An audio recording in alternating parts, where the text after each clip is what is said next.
mean, it's simple.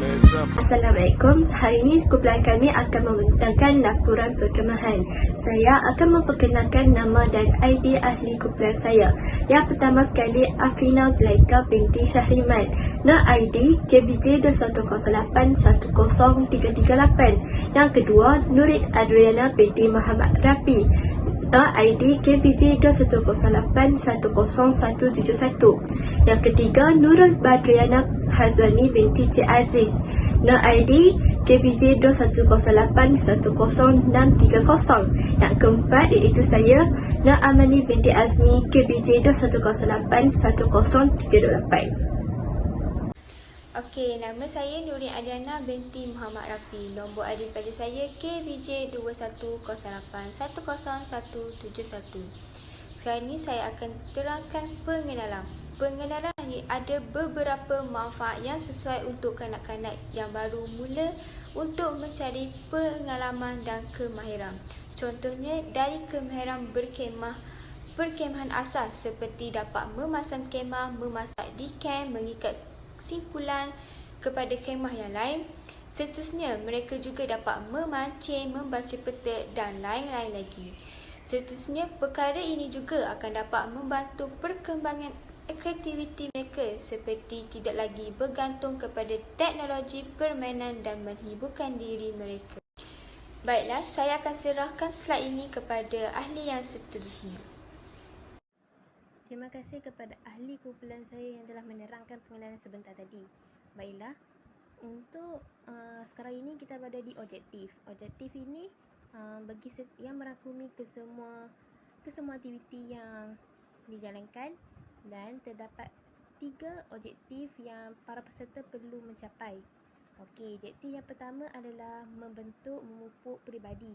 Okey, kita nak memupuk ni, kita nak TikTok yang betul-betul mantap, betul-betul peserta ni memang kita akan dapat kualiti para peserta, macam kualiti yang memang kata apa, memang berkualiti lah. Kita nak betul-betul kualiti setiap peserta bermain ke semua aktiviti ni.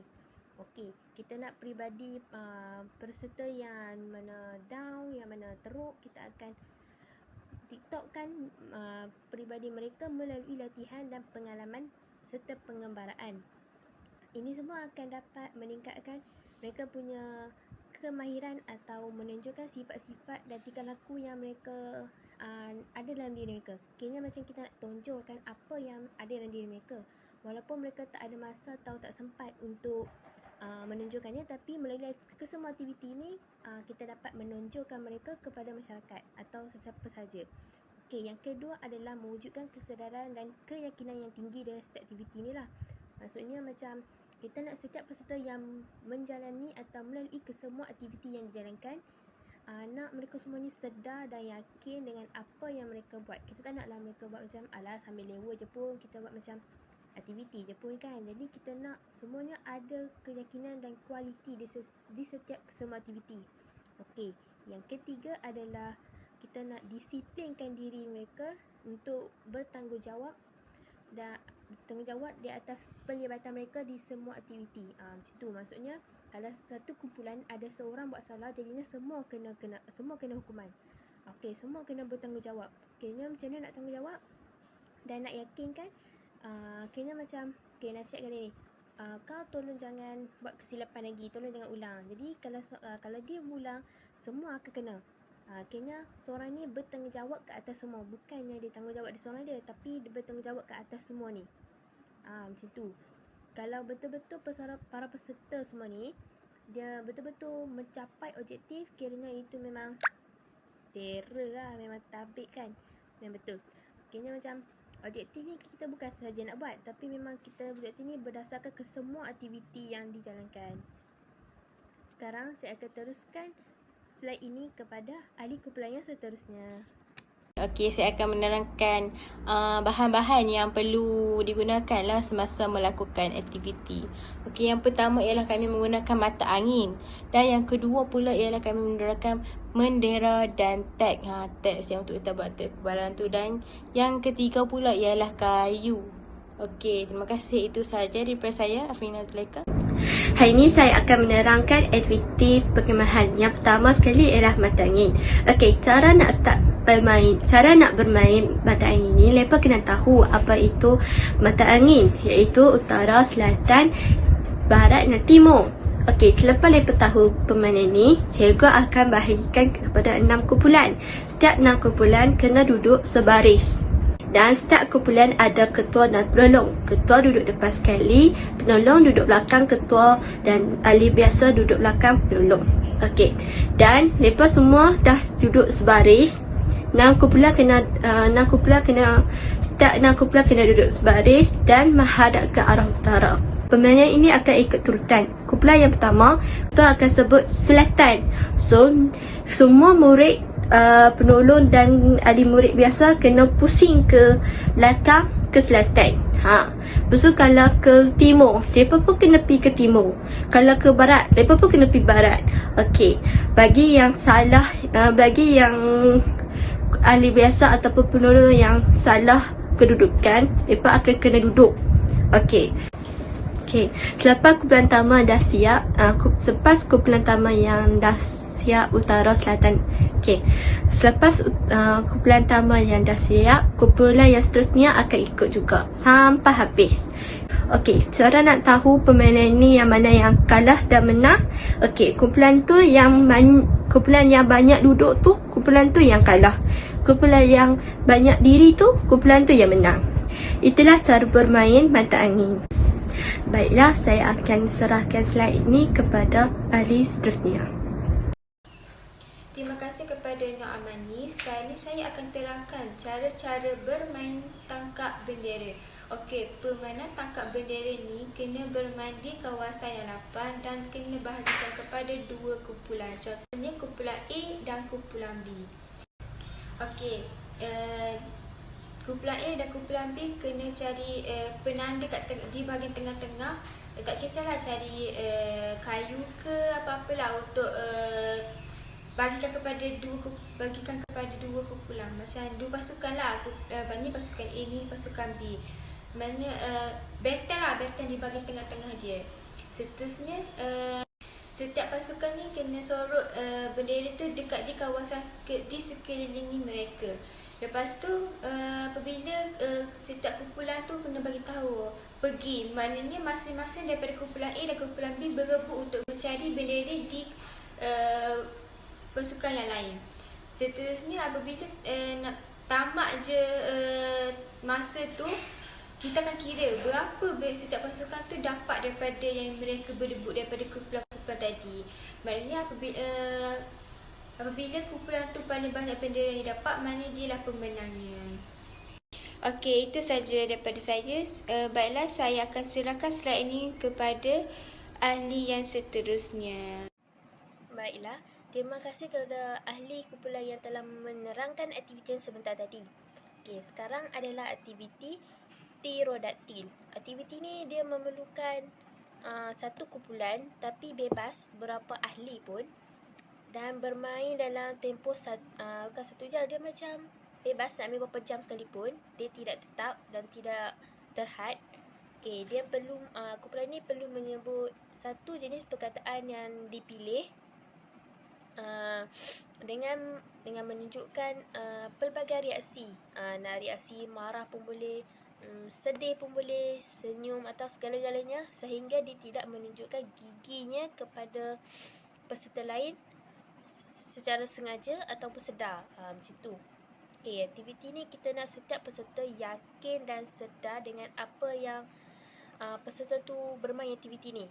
Kita tak naklah setiap peserta ni main macam tu je, tapi kita nak setiap peserta ni dia tahu kenapa dia bermain aktiviti ni. Oh, dia perlu sedar, dia perlu yakin, dia perlu wujudkan kerjasama antara peserta yang lain. Macam tu. Okey, sekarang cara-cara untuk bermain. Aktiviti ni simple je, senang, tapi memang best sebab dia fokus kepada kegembiraan seseorang itu. Macam kalau seseorang itu macam sedih ke atau apa-apa je, aktiviti ni dia boleh membantu seseorang itu mengembalikan kegembiraannya. Kira dia nak gembirakan orang tu lah. Macam tu. Cara-caranya adalah yang pertama, kena cipta ahli kumpulan lah. Ahli kumpulan dalam bebas lah nak berapa ahli pun. Dan selepas itu dia perlu menggunakan bahan yang dia berikan, iaitu sebatang kayu untuk membuat satu lingkaran. Satu lingkaran biasanya kalau waktu malam akan ada unggun api kan.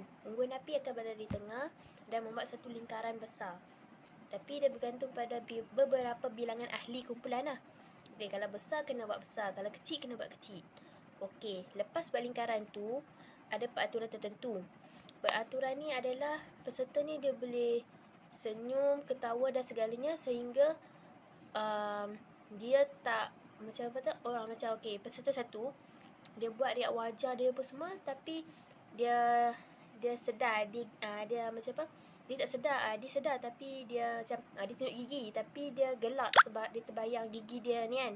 Okey, jadi orang peserta yang buat tu dia automatik dia akan terkeluar. Macam tu. Dia peserta tu boleh tunjuk gigi macam peserta tu kalau dia tunjuk gigi secara tak sengaja. Okey, macam dia terbayang dia buat macam sini. Okey, tapi dia bayang macam tu tapi dia macam ni. Jadi peserta yang kedua tu nampak gigi dia, automatik peserta tu akan gelak dan peserta tu akan terkeluar. Orang yang peserta tu yang buat reaksi tu dia selamat lah. Okey. Langkah yang kedua adalah dia boleh guna pelbagai jenis suara. Macam tirodatil. Macam tu kan. Okey, yang tu dia bebas nak guna suara apa pun. Okey, selalunya aktiviti ni dia akan bermain ikut rajam. Okey, kalau dalam satu kumpulan tu ada 10 orang peserta. Peserta pertama, kedua, 3, 4, 5, 6, 7, 8, 9, 10. Okey, 10 peserta ni, macam peserta pertama ni dia akan buat reaksi dia, akan tiba-tiba dia akan buat macam-macam, dia akan buat kepada peserta yang kedua. Okey, peserta kedua ni bila dia berjaya sahut cabaran supaya tak gelak apa peserta pertama buat, dia boleh teruskan kepada peserta ketiga. Tapi kena sebelah kiri lah. Sebelah kiri jadinya ikut rajam. Okey, peserta sampai berjaya aktiviti ni.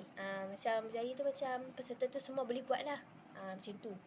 Langkah yang ketiga adalah bila peserta tu dah boleh sebut perkataan tirodaktil kepada orang sebelah kirinya, maknanya dia dah kata macam bila dia dah sebut, dia perlu buat reaksi wajah atau apa-apa saja untuk menyingkirkan setiap peserta tu. Macam tu. Dia bebas kalau macam okey, peserta kedua ni dia perlu menyebut perkataan tirodaktil dan membuat riak wajah ke macam ni ke atau macam ni ke atau macam tu kan. Jangan gelak pula. Okey dah. Jangan gelak kalau yang sedang menghayati perbentangan kami semua ni. Jangan gelak ya. Kalau gelak nanti kena anda terkalah lah. Tak adalah, gurau je. Okey.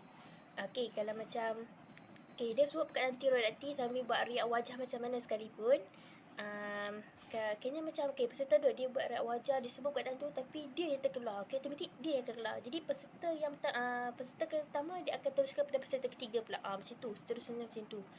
Langkah yang keempat adalah aktiviti perlu diteruskan sehingga setiap ahli kumpulan ini berkurangan.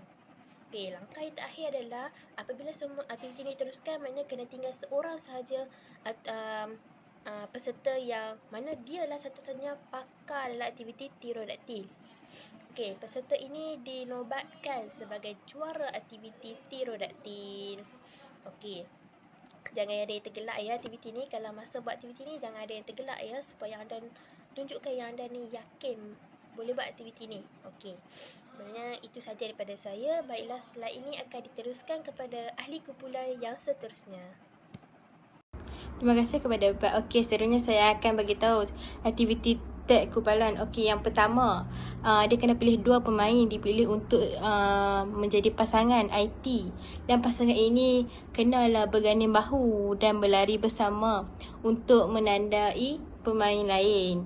Okey, yang kedua pula ialah pemain yang diberi tag tu kemudian bergabung dengan kumpulan IT yang tadi tu. Dia kena bergabung.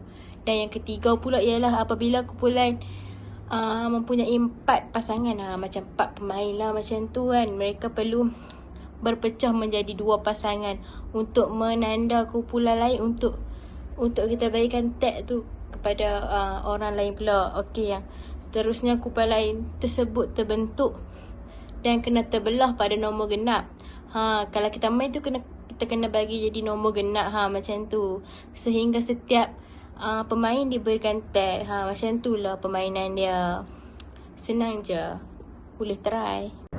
Refleksi, kesan aktiviti perkemahan ini kanak-kanak dapat melahirkan murid yang berazam dan bermotivasi tinggi. Ialah daripada aktiviti ini mesti ada pertandingan. So kanak-kanak mesti akan tanam diri sendiri, okey, aku akan menang pertandingan ni. Kanak-kanak mesti akan dapat bermotivasi tinggi daripada aktiviti perkemahan. Seterusnya, yang kedua ni, kanak-kanak dapat membentuk disiplin diri dan patuh kepada semua peraturan. Pada aktiviti ni, jurulatih mesti akan memberi disiplin dan setiap pelajar dia kena ikut. Kalau tak ikut, mereka kena akan denda. So, mereka akan cuba untuk membentuk disiplin diri dan patuh kepada semua peraturan yang diberikan oleh jurulatih di dalam aktiviti tersebut. Yang ketiga ialah sentiasa mengamalkan sifat bertanggungjawab. Dari sini, kanak-kanak kesan kanak-kanak daripada aktiviti itu, kanak-kanak sentiasa mengamalkan sifat bertanggungjawab. Sebab dari aktiviti tersebut, kanak-kanak bermain dengan satu kumpulan, bukan dengan seseorang kan. Kalau satu kumpulan, dia akan sentiasa mengamalkan sifat bertanggungjawab. Kalau tak mengamalkan sifat bertanggungjawab, kumpulan tak akan kalah. So, kesannya sini kanak-kanak dapat sentiasa mengamalkan sifat bertanggungjawab. Tak kisahlah dari perkara ataupun sekolah ke ataupun diri sendiri. Dia kena sentiasa mengamalkan sifat tanggungjawab.